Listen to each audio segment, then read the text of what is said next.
Bienvenue à toutes et à tous, c'est Sébastien Bruno-Durand, le créateur du podcast indépendant Parlons de votre mental. Après une première saison avec 20 épisodes, avec des invités issus d'univers très variés, je repars à la rencontre d'incroyables personnalités qui, je l'espère, vous inspireront dans votre quotidien et viendront booster vos ressources psychologiques pour être performants dans vos réalisations personnelles, professionnelles, sportives et vous aideront à être bien dans vos baskets. Nos invités se livreront cette saison à un portrait chinois, parleront des actualités et projets qui les animent et des qualités mentales qu'ils utilisent depuis des années. Soft skills, confiance en soi, motivation, gestion des émotions, gestion des échecs, ainsi que leur capacité à rebondir pour toujours aller plus haut, plus loin, en étant toujours positif. Excellente écoute à toutes et à tous et découvrons avec plaisir notre invité du jour.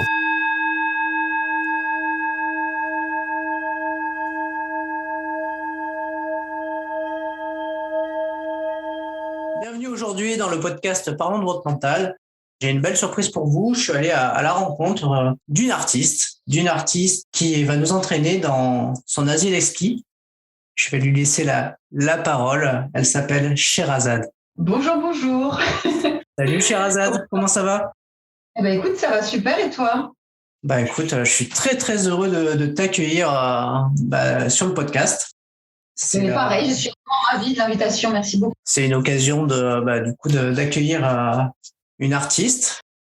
Après, je sais que tu es une artiste vraiment très complète, tu fais plein de choses, tu es très inspirante et du coup, j'avais envie à travers ce podcast, que tu puisses aussi inspirer les autres. Donc, nous voilà ici pour parler de toi. Oh, super. Alors, Sherazade, qu'est-ce que tu pourrais nous dire? Alors, je suis musicienne, chanteuse et puis aussi professeure de yoga. Donc, voilà, donc j'ai commencé un parcours de musique très tôt, dès l'âge de 5 ans, conservatoire de musique et de danse classique. C'est là où j'ai été vraiment captivée par la musique, le piano, qui est d'ailleurs mon instrument fétiche. Vraiment les mouvements du corps, l'expression du corps, etc. Donc, j'étais vraiment... j'ai adoré cette période-là et j'ai pratiqué pendant 10 ans. Je suis restée au conservatoire et puis j'ai eu le goût vraiment de la musique qui est venu très tôt. Donc, juste après le bac, j'ai quitté ma contrée lointaine. Alors, je viens du Sud, je pense que vous entendez un peu l'accent. Et à 18 ans, je débarque sur Paris pour mon premier contrat dans un label indé. Et c'est là où j'ai commencé ma carrière de musicienne, disons, assez timidement au début, pour en venir tout doucement au yoga depuis. Alors, je suis professeure depuis 3 ans et demi, mais je le pratique depuis une dizaine d'années, donc il a toujours fait partie de ma vie, en vrai. Mais la musique était, disons, au premier plan. Alors, j'ai sorti un album en 2020 que j'ai créé avec une grande maison de disques, Universal, et une super équipe de musiciens. Donc, je suis très fière d'avoir sorti et réussi à créer un album jusqu'au bout et de le voir naître, voir le jour du moins. Et voilà, donc j'ai fait un album et à côté de ça, je continue un petit peu la musique et surtout beaucoup de yoga en ce moment. Beaucoup de yoga, voilà. Bon, en tout cas, une artiste aguerrie, yogi, chanteuse, danseuse, musicienne, interprète, plein de choses, quoi. Génial, quoi. J'ai envie de te proposer un petit jeu, si t'es OK. J'aimerais qu'on fasse ton portrait chinois en quelques questions. Est-ce que t'es partante?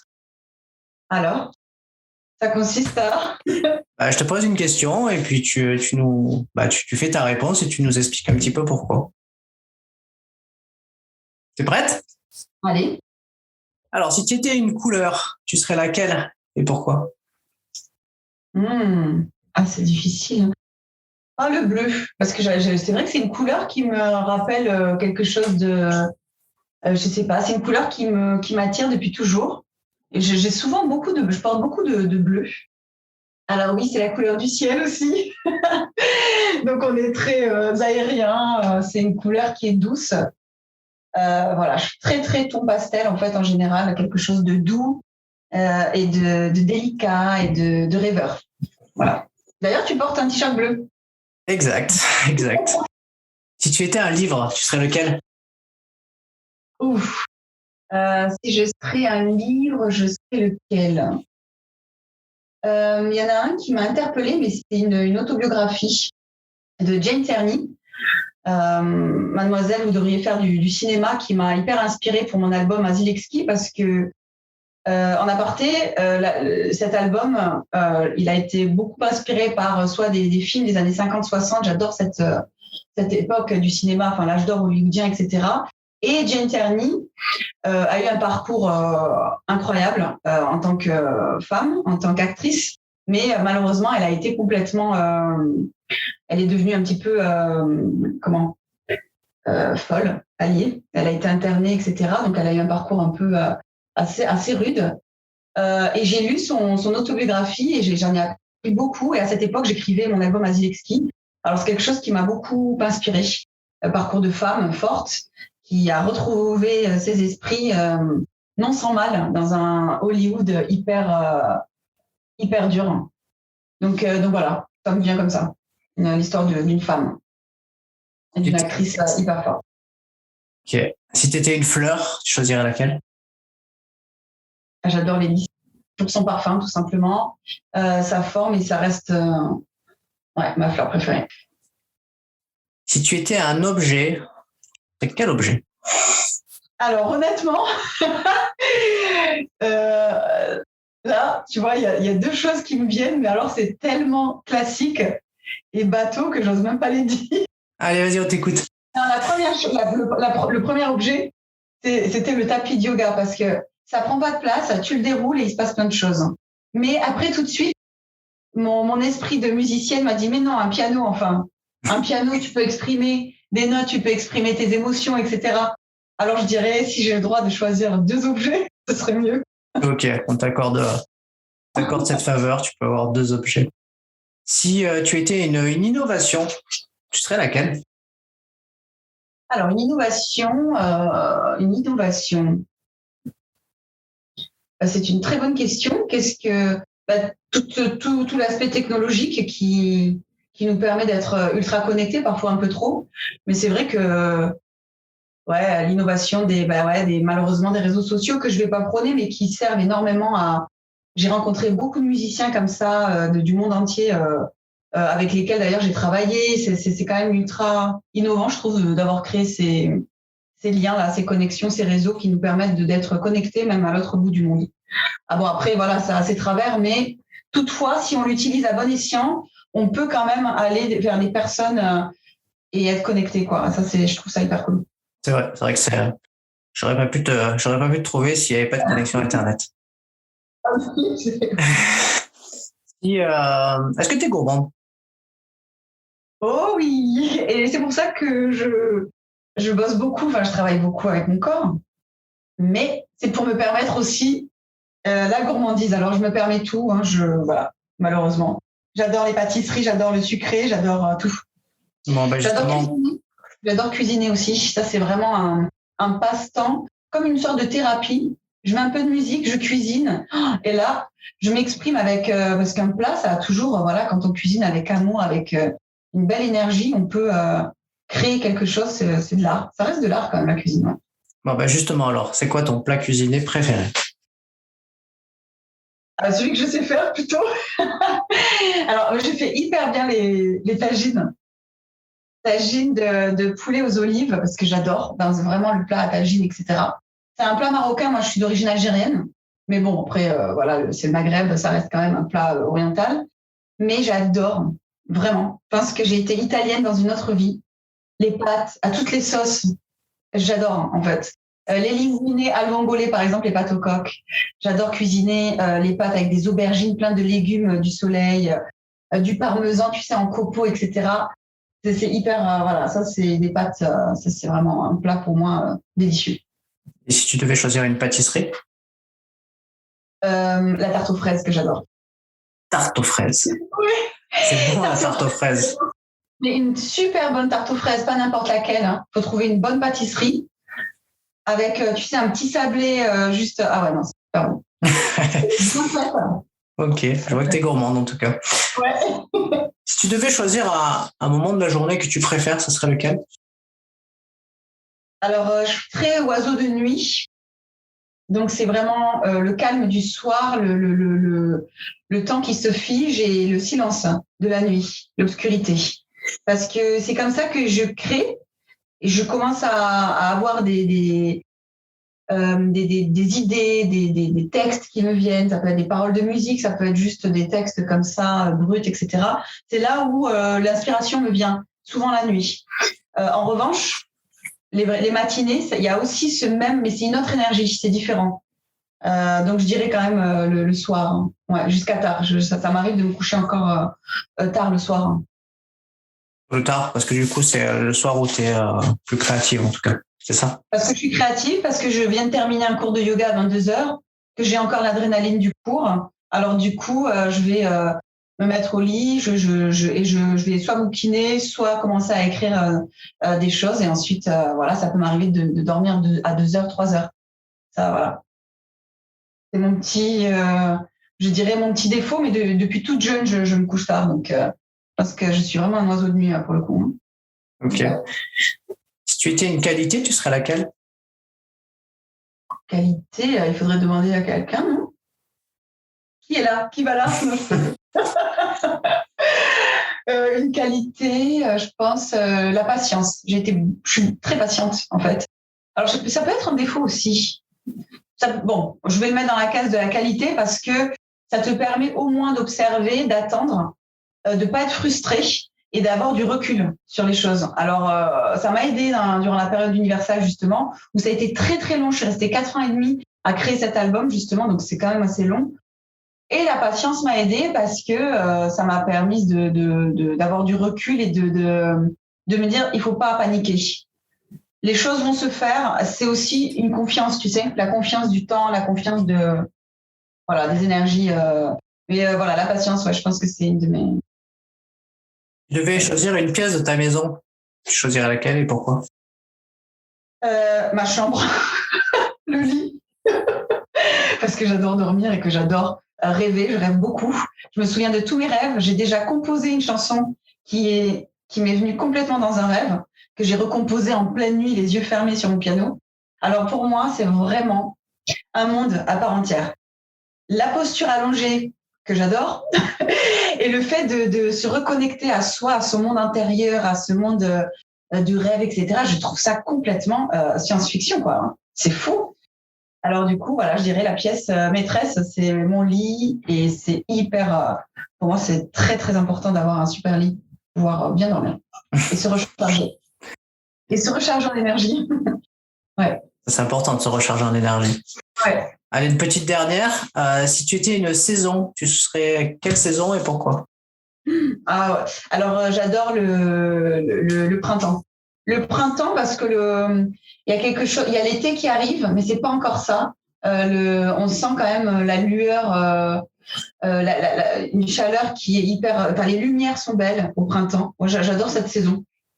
Surtout sur Paris, c'est ma saison préférée avec l'automne d'ailleurs, celle que nous traversons actuellement. Mais oui, j'adore les couleurs du printemps et tout l'aspect d'énergie de ça. C'est là où on commence, tu sais, à faire des détox, le nettoyage du printemps. Ça révèle une phase hyper changeante pour arriver justement vers un été, vers quelque chose de plus solaire, de plus, tu vois, ça, l'été, c'est le chakra du cœur, c'est plus d'ouverture, plus de. Et le printemps, c'est quelque chose de détoxification, allez, on relâche, et puis on va vers un soleil profond. J'ai l'impression que tu parles de nous comme si on était des arbres ou des fleurs. Oh, on pourrait. Hein.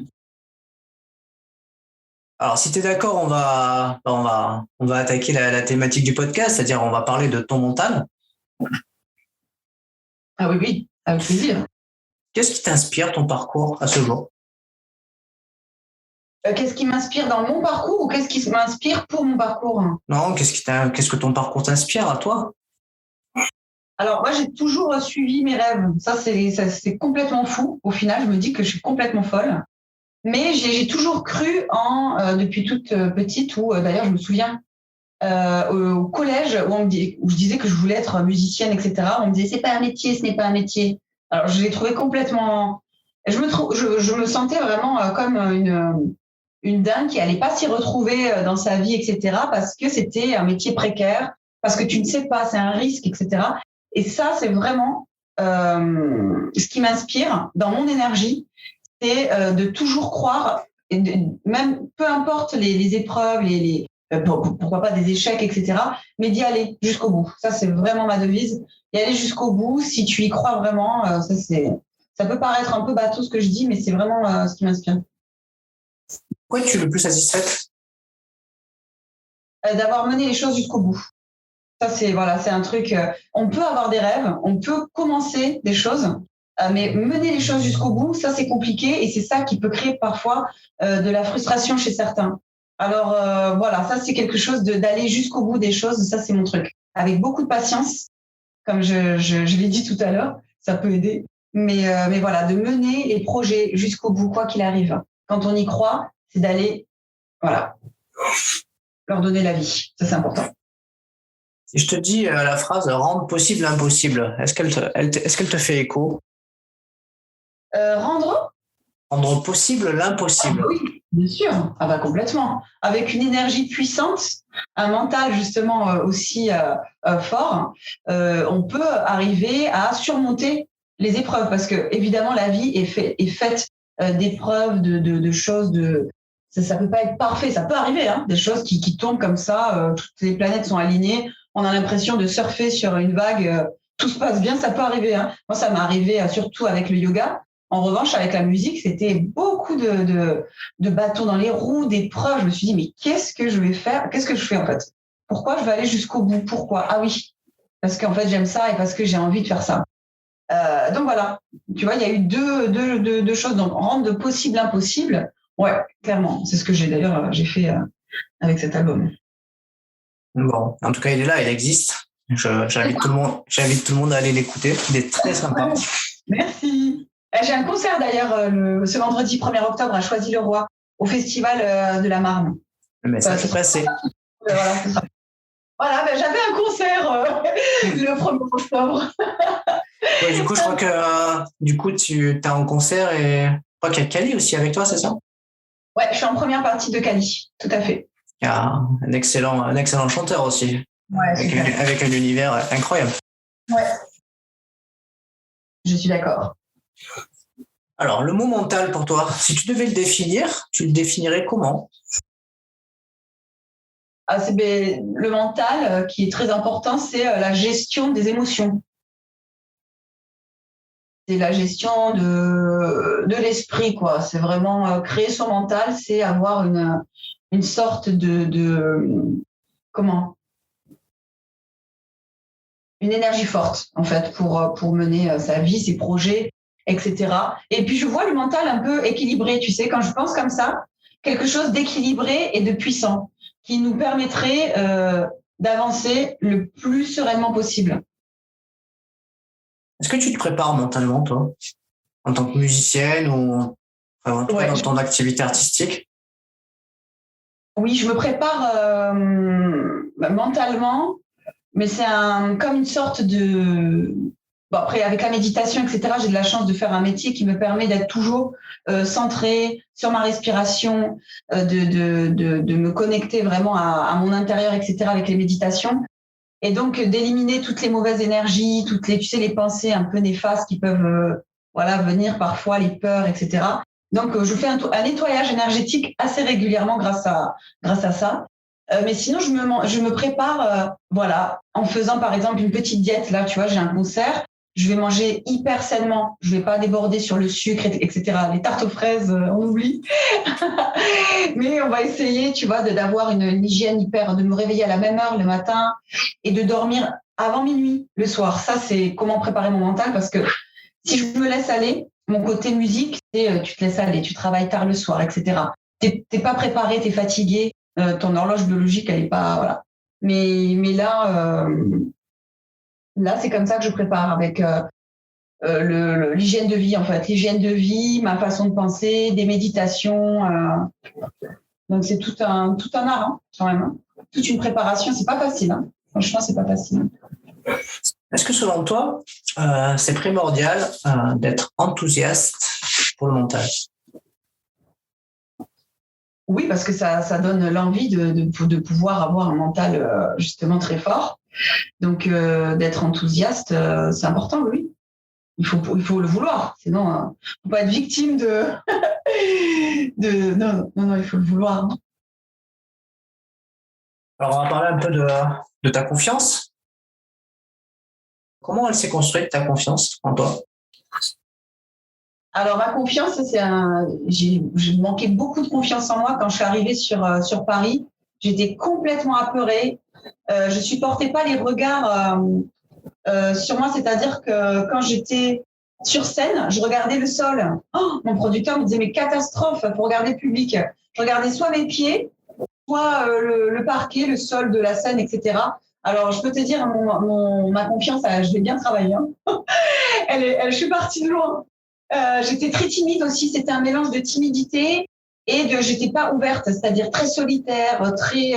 Alors là, je suis complètement l'inverse. Je me suis battue avec moi-même pour être plus solaire, plus ouverte aussi et avoir confiance de partager, d'être ce que l'on est, d'accepter en fait tout simplement ce que l'on est tout simplement parce que c'est ça. Hein. Donc ouais, je l'ai travaillé énormément. Hein. Ça, je l'ai travaillé dans le monde de la musique où c'était hyper violent. Tu fais des clips, tu fais des rendez-vous avec ta maison de disques, tu as 15 personnes, toi tu es assise sur un fauteuil et tu as 15 personnes avec des notebooks qui notent et qui te regardent, tu sais, alors comment on va faire, etc. Donc là, c'est là où j'ai commencé à travailler. Et puis aussi la musique, les musiciens. Arriver à créer des projets, ça m'a donné confiance en moi aussi. Arriver à réussir des choses, ça m'a aidé aussi. Et à accepter les échecs, ça aide. Ça, tu grandis pas mal dans ces moments-là. Justement, on va rebondir sur ça, est-ce que tu penses qu'il faut se donner le droit à l'échec? Oui. Je pense même que c'est hyper sain de parfois de se dire, OK, bon, ça n'a pas fonctionné, je continue, on ne regarde pas derrière. En fait, c'est ça. Le truc, c'est que j'ai toujours regardé vers l'avant. Tu vois, j'ai pas réécouté mon album, je l'écoute pas. Je suis contente quand il passe à la radio qu'il y a des amis qui m'envoient, tu sais. Mais je regarde pas ce que j'ai fait. Je regarde ce que je vais faire. Et c'est comme ça que, en fait, je renouvelle toujours quelque chose. Donc, tu essuies les échecs. Si tu veux, les échecs n'existent plus au bout d'un moment puisque tu penses toujours à créer quelque chose de nouveau. Donc, tu es déjà ailleurs quelque part. Alors, ça fait partie de la vie, les échecs. Je trouve ça hyper sain. C'est une épreuve. Comment tu fais pour, quand tu as un échec, pour, malgré cet échec, garder confiance, rester optimiste? C'est justement de se fondre dans le soi pour se dire que tout va bien. Réussir ça au plus profond de soi-même. Parce que parfois, il y a des personnes qui vont te dire non, mais c'est pas grave, etc. Mais au fond d'elles-mêmes, leur subconscient va leur envoyer des choses où ça va pas. Tu vois, tu sens que tu n'as pas fait le deuil de l'échec, etc. Et ça va pour beaucoup de choses aussi. Donc, c'est d'être sincère avec soi-même, d'aller au fond de soi. Alors, évidemment, là, je vais parler de méditation parce que je fais du yoga. Mais lors de la méditation, souvent, tu as des choses qui ressortent. Parfois, tu es là, waouh, ah oui, d'accord. Des choses du passé, des choses que tu as vécues peut-être 3 ans auparavant, etc. Si c'est toujours là, c'est que ça n'a pas été réglé ou qu'il y a quelque chose, voilà. Donc, je me dis de savoir comment tu es, comment tu vas, d'essayer de comprendre, en fait, ton état, tes émotions. Est-ce que c'est bon? Est-ce que c'est OK? Tu peux passer à autre chose? Ça, c'est important, en fait. Tout à l'heure, tu me disais que du coup, quand tu étais chez Universal, il y avait plein de gens qui t'observaient, enfin, tu étais entouré de plein de gens. Est-ce que tu as dû à un moment donné t'affranchir du regard des autres pour aller de l'avant? Oui. Mais à cette époque, j'étais encore très jeune et pas assez expérimentée. Alors du coup, parfois, je me laissais absorber par les émotions des autres. Parce que c'est vraiment grâce au yoga que j'ai pu me créer, tu sais, des sortes de filtres où si une personne est un peu à une énergie puissante ou un peu néfaste, tu as quand même un bouclier qui te permet d'être protégé. Et à cette époque, non, j'étais encore très angoissée.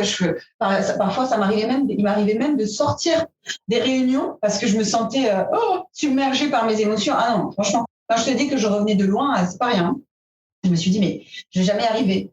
Et sur scène, c'est autre chose. Sur scène, je suis dans ma zone de confort, je chante ce que je sais chanter, etc., etc. J'adore la scène en plus. Je suis dans mon élément. Mais un rendez-vous pro, une réunion avec plein de gens qui sont dans le jugement, qui sont dans l'attente, qui sont dans le... Tu vois, ça, c'est différent. C'est hyper intense. Puis surtout quand on est un peu jeune et qu'on n'a pas trop confiance en soi, ça peut être une épreuve assez dure, hein, mais une expérience. Donc, ça m'a permis après d'avoir plus de confiance et de me dire, OK, petit à petit, j'étais de mieux en mieux. Tu es d'un naturel très positif. Comment tu fais pour être tout le temps positive chaque jour? Est-ce que tu as des secrets pour ça? Écoute, oui, je pense que après, vraiment c'est de nature. Je souris tout le temps depuis toute petite. J'ai toujours eu la force de pouvoir recycler les énergies, c'est-à-dire recycler les peurs, recycler les trucs en tout l'opposé, tout l'inverse. Quand il y a des fois ça va pas, je me dis que de toute façon, c'est sûr qu'il y a pire que nous. Ça c'est clair que là-bas, si tu te dis qu'il y a pire, il y a des gens qui n'ont pas à manger, pas à boire, qui n'ont pas la chance de prendre des risques pour vivre de leurs rêves. Il y a des gens qui sont malades, il y a des gens qui peuvent pas vivre en fait, tout simplement. Donc du coup, j'ai beaucoup d'empathie par rapport et je réalise la chance que j'ai de faire ce que j'aime, etc. Donc ça, c'est toujours dès que ça va pas, hop, je me dis stop. Non, tout va bien en fait. Tout va bien. Tant que j'ai mes bras, mes jambes, le fait de pouvoir partager ce que j'aime, franchement, peu importe. Après, il peut tout arriver en fait, tu vois. De toute façon, la vie est courte. Hein, je me dis que il faut profiter au max et pas se plaindre parce que ça, c'est vraiment la plainte et le fait de se victimiser, ça n'apporte rien. Franchement, ça n'apporte rien. Je l'ai fait à un moment.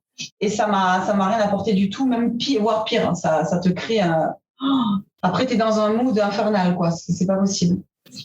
Donc, c'est important de recycler l'énergie parce que c'est ça la loi de l'attraction. Tu attires ce que tu es, tu attires ce que tu souhaites, tu attires vraiment quelque chose. Ça, j'y crois à 100%. Bon, parce que le podcast doit être dans une bonne énergie parce que. Voilà. Comment tu fais pour te motiver au quotidien? Honnêtement, quand j'ai j'essaie de manger sainement, etc. Donc vraiment de dormir, je dors bien. Honnêtement, je dors bien. Donc le sommeil, la nourriture hyper saine, etc. Mon énergie, elle est là. Elle est là. Je me lève du matin au soir. Même parfois, j'enchaîne 15 heures de cours en 3 jours. 15 heures de cours de yoga en 3 jours. Entre deux, une répète, tu vois. De musique, etc. Je tiens parce qu'en fait, j'ai bien dormi, je mange bien et ça me permet d'avoir, je me sens bien en fait. Je respire, je prends le temps de méditer. Parfois, j'ai des coups de mou et je me dis, OK, tu vas t'asseoir sur le côté, quelques étirements, petite respiration dynamique pour regagner de l'énergie et c'est parti. Le soir, une petite tisane, quelque chose de chaud et tu te mets au lit le plus vite possible parce que tu viens d'enchaîner 7 heures de choses hyper intenses. Donc honnêtement, quand l'hygiène de vie est là, le corps il suit, hein, et le mental aussi. Donc je pense, hein, pour moi en tout cas, ça marche. Ok, bon, en tout cas, on essaiera de suivre tes conseils. Est-ce que selon toi, il faut un plan pour réussir? Je pense qu'il en faudrait, mais moi j'en ai pas fait. Je savais, en fait, j'ai juste, ça c'est vraiment très l'esprit un peu rêveur, etc. Il faut croire en ces projets, ça c'est sûr, parce que ça c'est une énergie que tu vas mettre qui est puissante. Et ton projet, quoi qu'il arrive, il va se passer quelque chose. Mais je pense qu'il faut faire un plan de carrière, etc. Peut-être, mais moi j'en ai absolument pas fait. Et j'ai réussi tout ce que je voulais parce que j'ai cru aux connexions, j'ai cru en mon projet, j'étais entière à chaque fois que chaque moment passé, soit avec mes musiciens, soit avec le label, soit avec dans mes cours de yoga, avec mes élèves, je suis là à 100% présente, tu vois. Ça c'est voilà. Je donne toute mon énergie à plusieurs pourcents pour concevoir et créer, de faire cet instant quelque chose. Alors si on a un projet je pense que c'est ça, de vivre chaque instant comme quelque chose de concret et de présence. Ça c'est hyper important. Je pense. Je sais pas si j'ai répondu à la question. Ouais, c'est très très clair. Est-ce qu'il t'est déjà arrivé d'avoir de la pression ou du stress dans des événements, dans tes événements artistiques et du coup comment tu les abordes et comment tu les gères? Alors oui, il y a une anecdote assez marrante, filmée et retranscrite en direct. C'était sur France Inter avec Bali. Donc bon, j'étais avec mes musiciens et mes musiciens étaient aussi stressés parce que c'était leur première radio filmée et retranscrite, etc. en direct. Alors tu as plein de caméras comme ça. Tu es dans une pièce de radio donc insonorisée. Alors tu as un silence de marbre. On te donne un casque. Tu n'en peux plus. Là, je me suis dit, c'est mort. Je peux pas. Je vais pas. Et là, tu te retournes vers tes musiciens. Mais là, tu vois que tes musiciens, ils sont encore pires. Ils sont encore plus stressés que toi. Du coup, tu sais plus qui regarder. Tu te sens seul, en fait. Oh, tu étais là, mais non, c'est pas possible. C'est à moi de pas être stressé pour leur donner. Je crois qu'on a fait un transfert d'énergie. Qu'est-ce qu'on a ri? Les musiciens ont hyper mal joué au début et moi, ma première note était fausse. Après, ça allait, tu vois. Après, c'est ça, la musique. C'était juste le contexte, en fait. Ils étaient tous autour de la table. C'est la radio, c'était bizarre, c'était filmé. Tu entends tout est enregistré et en direct. Ça, c'est en direct. Le fait d'être en direct, c'est quand même, waouh, c'est pas rien. Donc voilà, c'était mon premier direct. C'est marrant, quoi. Comment j'ai fait? Après, j'ai fermé les yeux et je me suis dit, chante comme si tu étais en studio ou dans ta chambre. Ça va aller. Alors voilà, j'étais stressée la première minute, mais après, même eux, les musiciens, on a assuré, tu vois. Mais c'est vrai que, waouh, au début, tu te dis, j'avais envie de partir en courant. Tu te dis, je peux pas. J'ai plus de souffle. Oui, puis une fois que c'était commencé, que vous étiez dans l'action, bon, voilà, c'était une. Oui, après, ça y est, t'es dans ton élément, t'as la musique qui part, etc. Tu te dis, bon, c'est pas grave, t'as quand même des journalistes qui sont autour de la table et qui te regardent comme ça, c'est mignon, tu vois. Mais c'est un petit public, c'est un public de journalistes, c'est pas un vrai public. Tu vois, ça, c'était un contexte un peu délicat, mais j'ai adoré. Après, je me suis dit, waouh, je l'ai fait, c'est cool. Et c'était aussi mon premier cours de yoga que je donnais en tant que professeur. Là, j'avais 15 élèves. Oh, j'étais là, waouh, 15. Pareil, première, deuxième minute, le cœur qui bat. Je me suis dit, mais je vais jamais y arriver. Si je suis stressée en donnant un cours de yoga, c'est pas possible.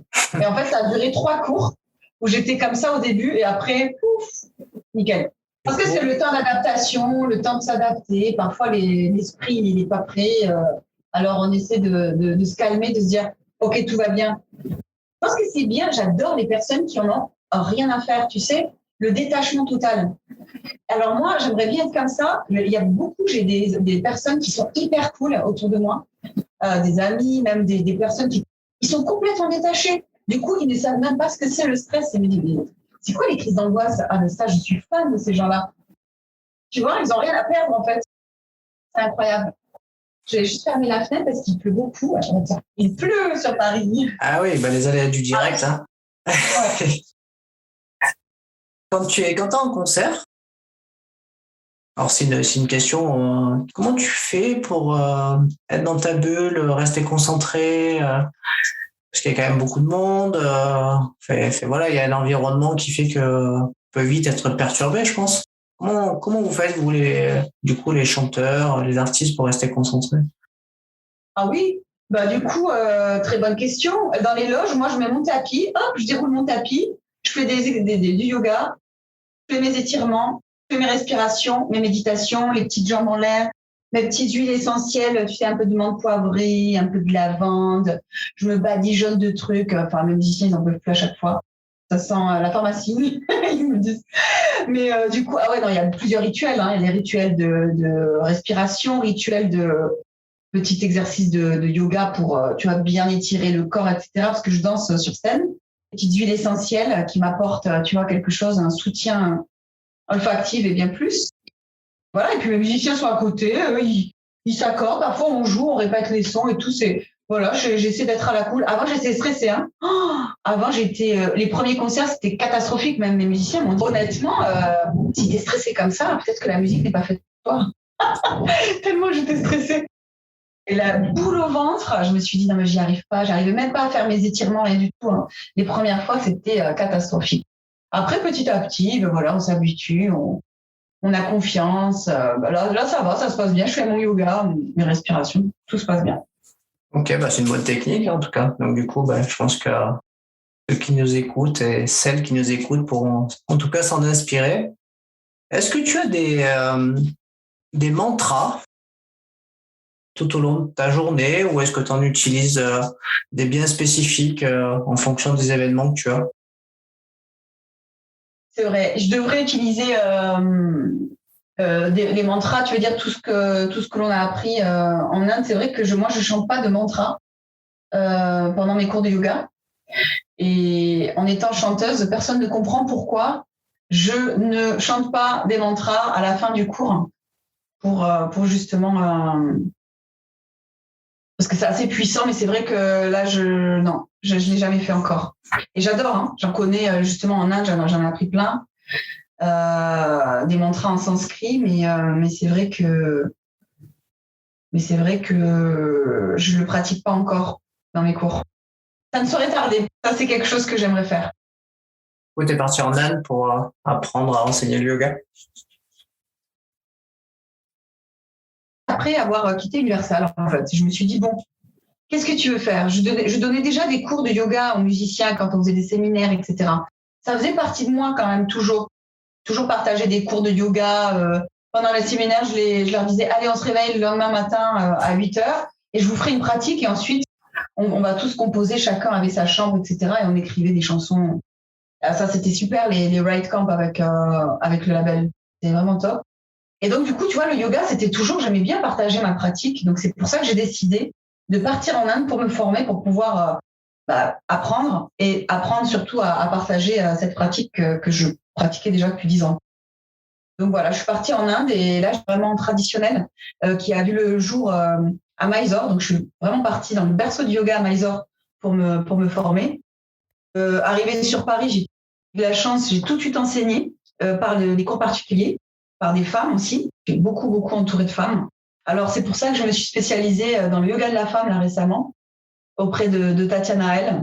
Le yoga de la femme qui permet d'accompagner les femmes durant leur cycle féminin, les pathologies comme l'endométriose, l'infertilité, la ménopause, tous les cycles en fait féminins. Et puis j'ai été formée auprès de Bernadette de Gasquet pour un yoga pré- et post-natal. Donc voilà, c'est très féminin tout ça. Et voilà, mon rêve c'était de repartir en Inde pour continuer un 300 heures de yoga justement en intensif. Mais là, vu les circonstances, c'est pas encore accessible. C'est inspirant tout ça. C'est inspirant. Ouais. Ouais, très, très, très. Bon, et tu t'enseignes quand même le yoga aussi à des hommes quand même. Ah oui, d'ailleurs j'ai des hommes, beaucoup d'hommes en privé aussi. J'ai des hommes qui viennent à mes cours, oui, complètement. Mais c'est vrai que la plupart, ça reste quand même des femmes. Donc il y a quelque chose de féminin, je ne sais pas ce qui est. Et c'est vrai que j'adore l'énergie féminine, j'adore l'énergie masculine aussi. Hein. Mais c'est vrai que ça s'est fait naturellement où j'ai plus de femmes autour de moi. Là, j'ai fait une retraite de yoga avec une amie professeure que j'ai rencontrée d'ailleurs en Inde. Et pareil, on s'est retrouvés avec 11 femmes durant la retraite. C'était pas fermé aux hommes, mais c'est juste que voilà, c'est comme ça. Bon, on arrive sur la fin du podcast. Tu avais des conseils à donner à des jeunes qui rêvent d'être artistes, chanteurs, chanteuses, de faire un album, tu leur donnerais quoi comme conseil? Alors, moi, quand j'ai signé chez Universal, on était en 2013, donc c'était il y a longtemps quand même. Je suis restée 4 ans, 5 ans avec eux. Aujourd'hui, ça a changé. On peut faire les choses soi-même. C'est-à-dire que tu peux, tu as des plateformes de stream qui peuvent te distribuer gratuitement. Le plus important, c'est d'être sûr de ce que tu veux faire et de faire des chansons qui viennent du cœur, en fait, vraiment. Ne pas être formaté, ne pas se dire « Attends, ça marche, alors je vais faire ça ». C'est vraiment de vouloir s'exprimer et peu importe si ça va marcher ou pas, de se dire que si tu veux faire de la musique, tu le fais aussi pour toi parce que tu as envie de faire ça, en fait. Peu importe les résultats, tu as juste envie de faire ta musique. Ensuite, de s'entourer. Aujourd'hui, même le manager, ça sert à rien. Trouver un grand label, ça servira quand tu auras créé du réseau, etc. Parce qu'aujourd'hui, les maisons de disques, elles vont te signer si tu as 10 000 followers minimum. C'est devenu comme des sortes de banquiers, mais c'est des super banquiers. Hein. Ils peuvent te mettre 70 000 € par clip. Donc c'est vrai que de faire les choses avec le cœur, d'avoir de l'émotion et de l'âme quand tu fais de la musique. Ça marche, quoi qu'il arrive, je pense. Et de s'entourer correctement, c'est-à-dire que ça peut être juste ton compagnon ou ta copine. quelqu'un qui croit en toi, qui pourra te soutenir par rapport à ça. De garder quand même une sécurité financière, moi j'ai tout lâché parce que j'étais avec mon copain de l'époque qui m'a vraiment soutenue financièrement et j'avais quand même quelques avances avec Universal, mais pas assez non plus pour vivre pendant 5 ans correctement. Mais c'est vrai que d'avoir quand même toujours ne pas tout lâcher non plus, se dire que ok, j'ai quand même un background, j'ai quelque chose et là je fonce vers mon projet. Et allez-y jusqu'au bout, surtout, plus important. Bon, et pour clôturer ce podcast, est-ce que tu aurais une petite citation, quelque chose qui t'inspire pour partager avec nous? J'ai préparé ça, non? Qu'est-ce qui va... Attends, mais là, il faudrait que j'aille chercher dans... Oui, il y avait une phrase, justement, que j'avais mise... Non, ça, c'était une phrase que j'avais mise sur mon album Azilexki, que j'ai adoré, mais je sais plus ce que c'est. Mais par rapport au rêve, il faudrait que je la retrouve, mais là, tu vois, ça perd de... Si c'est pas la citation précise, tu peux juste nous exprimer un petit peu ce qu'il y a dedans. Justement, j'aimerais bien la retrouver, quand même. Mais j'en ai plein en plus des citations, mais évidemment, ça va pas me venir, là.